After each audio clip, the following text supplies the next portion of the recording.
ہم جس زمانے میں جی رہے ہیں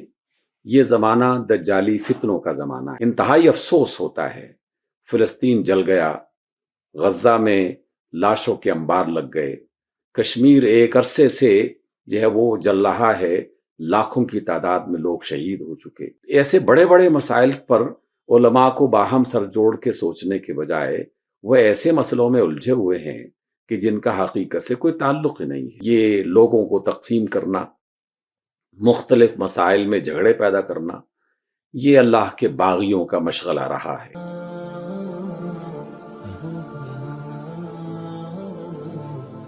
بسم اللہ الرحمن الرحیم۔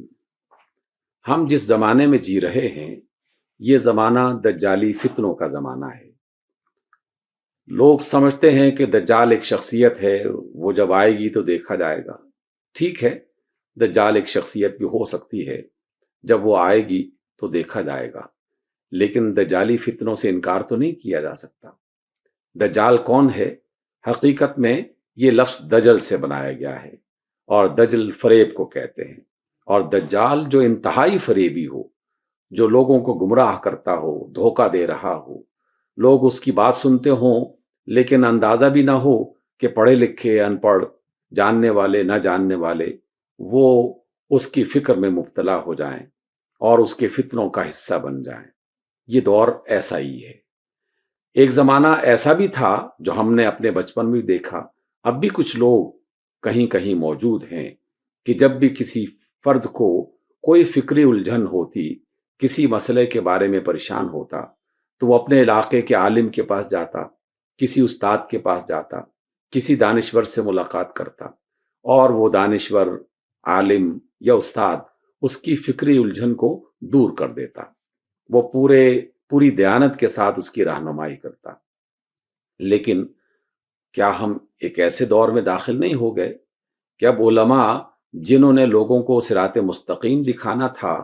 وہ کسی اور ہی راستے پر چل پڑے ہیں؟ ان سے ملنے کے بعد اطمینان ہونے کے بجائے انسان اور زیادہ پریشان ہو جاتا ہے، اور سوشل میڈیا نے تو قیامت برپا کر دی ہے۔ علماء ایسے ایسے مسائل کے بارے میں آپس میں بحث کر رہے ہیں جن کا زندگی سے کوئی تعلق نہیں ہے، حالانکہ پورے عالم اسلام کو، پاکستان کو، امت مسلمہ کو اور تمام انسانوں کو ایسے ایسے مسائل کا سامنا کرنا پڑ رہا ہے کہ جس کے بارے میں بہت ہی سنجیدہ انداز میں سوچنے کی ضرورت ہے۔ انتہائی افسوس ہوتا ہے، فلسطین جل گیا، غزہ میں لاشوں کے انبار لگ گئے، کشمیر ایک عرصے سے جو ہے وہ جل رہا ہے، لاکھوں کی تعداد میں لوگ شہید ہو چکے، یمن جل چکا، مصر میں بے شمار قسم کے افراد شہید کر دیے گئے، ایک طوفان بدتمیزی ہے چاروں طرف، خلفشار ہے، بددیانتی ہے، بے اطمینانی ہے۔ ایسے بڑے بڑے مسائل پر علماء کو باہم سر جوڑ کے سوچنے کے بجائے وہ ایسے مسئلوں میں الجھے ہوئے ہیں کہ جن کا حقیقت سے کوئی تعلق ہی نہیں ہے، محض اپنی شہرت کے لیے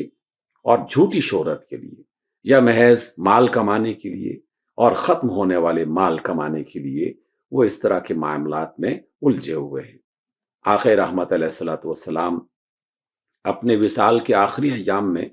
جب سیدنا امیر حمزہ سید الشہداء کی قبر پہ تشریف لے گئے، دیگر شہدائے احد ان کے لیے فاتحہ پڑھی، دعا کی، تو پھر اس کے بعد ایک چٹان پہ کھڑے ہو گئے اور فرمایا کہ لوگو، اب ہماری ملاقات شاید اس حوض کوثر پر ہو جسے میں یہاں سے دیکھ رہا ہوں۔ اللہ نے اپنے رسول کو وہ نگاہ عطا کر رکھی تھی کہ زمین پر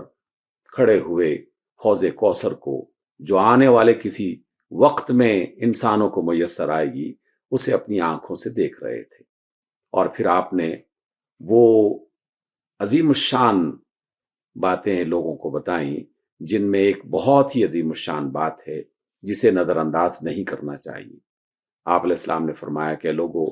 مجھے اس بات کا ڈر نہیں ہے کہ میرے بعد تم کسی شرک میں مبتلا ہو جاؤ گے، ہاں مجھے اس بات کا ڈر ہے کہ تم دنیا کی محبت میں مبتلا ہو جاؤ گے، مال و دولت کی محبت میں مبتلا ہو جاؤ گے۔ اور ہم آج کے زمانے میں جہاں کہیں بھی کوئی فتنہ اور کوئی خرابی دیکھ رہے ہیں، آپ ذرا سا غور کریں گے تو اس کے پیچھے دنیا کی محبت اور مال و دولت کا لالچ وہی کار فرما ہے۔ علماء بھی اسی مال کو حاصل کرنے کے لیے، اسی دولت کو حاصل کرنے کے لیے آپس میں الجھ رہے ہیں اور الجھا رہے ہیں۔ دانشور بھی بک رہے ہیں اور بکا رہے ہیں، اور کوئی ادارہ ایسا نہیں رہا، کوئی دانشور ایسا نہیں رہا الا ماشاء اللہ کہ جنہیں اللہ تعالیٰ نے اپنی رحمت سے نوازا ہے، جو حق اور صداقت کو جانتے ہیں، وہ ان کی نمائندگی کرتے ہیں، لیکن یہ کم سے کم ہوتے چلے جا رہے ہیں۔ یہ فتنہ یقیناً بہت بڑا فتنہ ہے، اور رسول اللہ صلی اللہ علیہ وسلم نے باقاعدہ ایک ایسی دعا سکھائی کہ جو ہر نماز کے اختتام پر جب ہم تحیات پڑھ لیتے ہیں، دروشی پڑھ لیتے ہیں اور دیگر دعاؤں کا آغاز کرتے ہیں، تو اس میں اس دعا کو باقاعدہ رسول اللہ صلی اللہ علیہ وسلم نے ہمیں سکھایا اور نماز کا حصہ بنا دیا۔ آپ اللہ تعالیٰ کی دجال کی فتنوں سے بھی پناہ طلب کریں۔ اللہم انی اعوذ بک من فتنۃ المسیح الدجال، باقاعدہ یہ لفظ کہے گئے۔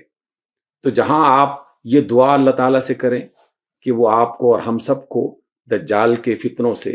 اور ان دجالیوں کے فتنوں سے محفوظ رکھے، وہاں کم از کم ان جھگڑوں میں نہ پڑیں، ان اختلافات میں شامل نہ ہوں۔ یہ لوگوں کو تقسیم کرنا، مختلف مسائل میں جھگڑے پیدا کرنا، یہ اللہ کے باغیوں کا مشغلہ رہا ہے۔ اللہ تعالیٰ نے فرعون کے بارے میں یہ فرمایا کہ وہ فرقوں میں تبدیل کیا کرتا تھا، لوگوں کو تقسیم کیا کرتا تھا اور پھر انہیں آپس میں لڑایا کرتا تھا۔ ابلیس کا بھی یہی کام ہے، اور آج کے وہ ابلیس جو مختلف ناموں سے ہماری دنیا میں موجود ہیں، وہ ہمیں تقسیم در تقسیم کر رہے ہیں، آپس میں الجھا رہے ہیں، اور بدقسمتی سے دانشور، صحافی، اساتذہ، علماء سب کے سب اس میں شریک ہونا شروع ہو گئے۔ اپنی عاقبت کو سنوارنا چاہتے ہیں، اپنی دنیا کو بہتر بنانا چاہتے ہیں، تو ہمیں اس روش کو تبدیل کرنا چاہیے۔ کسی بھی اختلافی مسئلے میں الجھنے کے بجائے جہاں صراط مستقیم واضح نظر آ رہا ہو، پہلے اس کی فکر کی جائے۔ قرآن اور سنت میں ایسی بے شمار باتیں ہیں جس میں پورا اتفاق پایا جاتا ہے، جس میں کوئی الجھن نہیں پائی جاتی۔ ہم ان پر عمل کرنا شروع کریں اور بیکار قسم کی باتوں میں نہ خود الجھیں نہ دوسروں کو الجھائیں۔